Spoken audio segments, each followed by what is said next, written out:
बिहार की राजनीति में अनुसूचित जाति और अनुसूचित जनजाति अब तक सत्ता की सीढ़ी चढ़ाने वाली भीड़ बन रहे हैं। वोट के वक्त नेता इनके दरवाजे पर मसीहा बनकर पहुंचते हैं और चुनाव जीतते ही इन्हीं दरवाजों पर ताला लग जाता है। विकास की योजनाएं कागजों पर दलित मोहल्ले तक दौड़ती हैं, मगर जमीनी हकीकत नाली गली तक पहुंचते पहुंचते दम तोड़ देती है। तमाम राजनीतिक पार्टियां इस समाज को साधने के लिए वादे कर रही है, जबकि हकीकत में दलित वही पुराने हाशिए पर खड़े हैं, बस चुनावी पोस्टरों में रंग बदल गए हैं। आज इस वीडियो में हम आपको कैसे एसटी एससी समाज की हकमारी हो रही है, इसके बारे में एक बड़ी जानकारी देने जा रहे हैं। हकमारी के आंकड़े ऐसे हैं कि जान करके आप हैरान रह जाएंगे। लेकिन उससे पहले नमस्कार, स्वराज पोस्ट देख रहे हैं आप। मेरा नाम है अनिकेत पाठक। बिहार सरकार के पास शायद कोई जादुई थैला है, जहां से एससी एसटी कल्याण फंड निकलता है और पहुंच जाता है विकास के कोई और काम में। आरक्षित समाज के लिए आया पैसा अब सड़क, पुल, पार्क और नेताओं के ड्रीम प्रोजेक्ट का पेट भर रहे हैं। यानी गरीब की थाली से निवाला उठाकर सभी में बांट दिया जा रहा है। हक की रोटी कहीं और जा रही है और एससी एसटी समाज अब भी उसी जगह पर खड़ा है। बिहार सरकार अनुसूचित जाति और अनुसूचित जनजाति उपयोजना के तहत आवंटित धनराशि का उपयोग सड़कों, पुल पुलिया, सरकारी भवनों और अन्य बड़े बुनियादी ढांचा आदि के लिए कर रही है। इन परियोजनाओं से इन समुदायों को सीधा लाभ नहीं मिलता है। दूसरी ओर जब छात्रवृत्ति या समुदाय विशेष के कल्याण योजनाओं की बात आती है तो सरकार फंड की कमी का हवाला देती है। 19 मार्च 2025 को बिहार विधानसभा में भाकपा माले के विधायक सतदेव राम सहित 8 विधायकों ने आंध्र प्रदेश, तेलंगाना और कर्नाटक के तर्ज पर बिहार में एससी एसटी उपयोजना के सही क्रियान्वयन और निगरानी के लिए कानून बनाने की मांग की। यह मुद्दा ध्यानाकर्षण प्रस्ताव के तहत उठाया गया, लेकिन राज्य सरकार की तरफ से इस पर कोई उत्तर नहीं दिया गया। खैर, नीतीश कुमार, जो खुद को सामाजिक न्याय और दलित उत्थान का पक्षधर बताते हैं, उनके 20 वर्षों के शासन में अब तक बिहार में अनुसूचित जाति और अनुसूचित जनजाति उपयोजना के लिए कानून नहीं बना है। यह सवाल भाजपा जदयू गठबंधन की विकास गाथा पर गंभीर प्रश्न चिन्ह लगाता है। कथाकथित बड़े दलित नेताओं ने भी चुप्पी साध रखी है। दरअसल 1974-75 में 5वीं पंचवर्षीय योजना में तत्कालीन केंद्रीय मंत्री जगजीवन राम के प्रयास से अनुसूचित जनजाति उपयोजना की शुरुआत हुई। इसके बाद 1989-80 की 6वीं पंचवर्षीय योजना में अनुसूचित जाति उपयोजना को लागू किया गया। इसका मुख्य उद्देश्य एससी और एसटी की जनसंख्या के अनुपात से उनके कल्याण के लिए बजट में विशेष प्रावधान करना और मिली राशि को सीधा उनके सामाजिक, शैक्षणिक और आर्थिक विकास से जुड़ी योजनाओं पर खर्च करना था। देश भर के राज्यों, जिसमें बिहार भी शामिल है, को यह सुनिश्चित करने के लिए निर्देश दिया गया कि अनुसूचित जाति और अनुसूचित जनजाति उपयोजना के तहत आवंटित राशि का उपयोग केवल उन्हीं परियोजनाओं पर खर्च हो जिससे इन समुदायों को सीधा लाभ मिले। इसके लिए नीति आयोग ने इन राशियों के लेखा जोखा को लघु शीर्ष कोड 789 और 796 के तहत रखने का प्रावधान किया, ताकि आवंटित राशियों के दुरुपयोग को रोका जा सके। लेकिन बिहार सरकार इस राशि का उपयोग कहीं और कर रही है।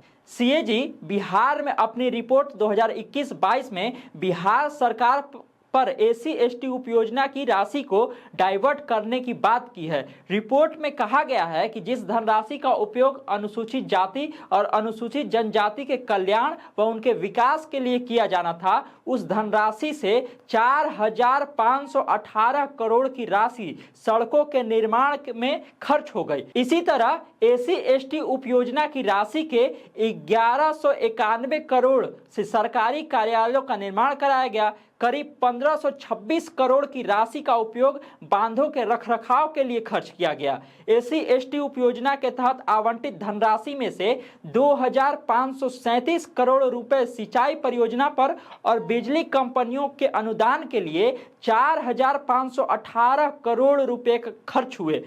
पिछले 17 मई 2025 को इंडियन एक्सप्रेस में प्रकाशित एक रिपोर्ट के अनुसार वर्ष 2021-22 में 16,777 करोड़ रुपए के बजटीय प्रावधान में से 10,799 करोड़ रुपए, 2022-23 में 19,688 करोड़ रुपए में से 18,450 करोड़ रुपए डाइवर्ट किए गए। मतलब कि ये पैसे कहीं और पर खर्च किए गए, SC/ST समाज के लिए ना खर्च करके किसी और काम में खर्च किए गए। इसके बाद 2023-24 में 16,939 करोड़ रुपए में से 11,796 करोड़ रुपए सामान्य योजनाओं से जुड़े बुनियादी ढांचों के लिए निर्माण में खर्च किए गए। मतलब कि ये भी जो है SC/ST समाज के लिए सीधे तौर पर खर्च नहीं किए गए, किसी और निर्माण कार्य के लिए खर्च किए गए। SC/ST उपयोजना की राशि की बंदरबाट का आलम तब है जब बिहार के जाति आधारित आर्थिक सामाजिक सर्वेक्षण के मुताबिक अनुसूचित जाति की केवल 12.31% आबादी की मासिक आय 20,000 से अधिक है। 42.93% अनुसूचित जाति के सदस्य रोज 200 या उससे कम में गुजारा कर रहे हैं। अनुसूचित जनजाति के 57.32% और अनुसूचित जाति के 52.05% लोगों के पास पक्का मकान नहीं है। इसके बावजूद प्रधानमंत्री आवास योजना के पोर्टल के अनुसार 2018-19 से 2020-21 के बीच बिहार में SC/ST उपयोजना से करीब 3,000 करोड़ रुपए खर्च हुए। ऊर्जा विभाग को हर साल SC/ST उपयोजना के तहत हजारों करोड़ रुपए दिए जाते हैं, लेकिन बिजली कंपनियों ने लिखित रूप से ये स्वीकार किया है कि SC या ST समुदाय के लिए कोई विशेष योजना नहीं चलाई जा रही है उनके द्वारा।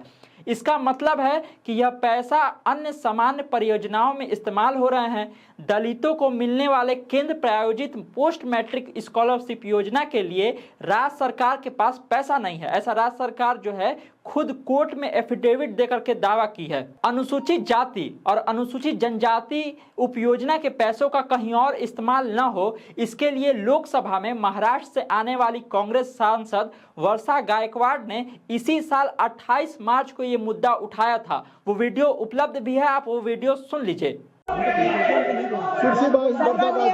सम्मानीय सभापति महोदय, मैं अनुसूचित जाति SC और अनुसूचित जनजाति के उपयोजना का जो सब प्लान बजट को जो डाइवर्ट किया जाता है, उसका जो डाइवर्जन होता है, उसको रोकने के लिए और उसको कानूनी जो है वो दर्जा देने के लिए मैं यहाँ से आपसे मांग करना चाहती हूँ। सम्मानीय सभापति महोदय, मुझे आपसे कहना है कि भारतीय संविधान ने जो है वो अनुसूचित जाति और अनुसूचित जनजातियों के लिए प्रावधान किया है और उनको सुरक्षित किया है कि उनके लिए जो जनगणना है उसके अनुसार जो है उसको सब जो है वो फंड मिलना चाहिए और जो है उनके लिए जो है वो सब प्लान बनना चाहिए।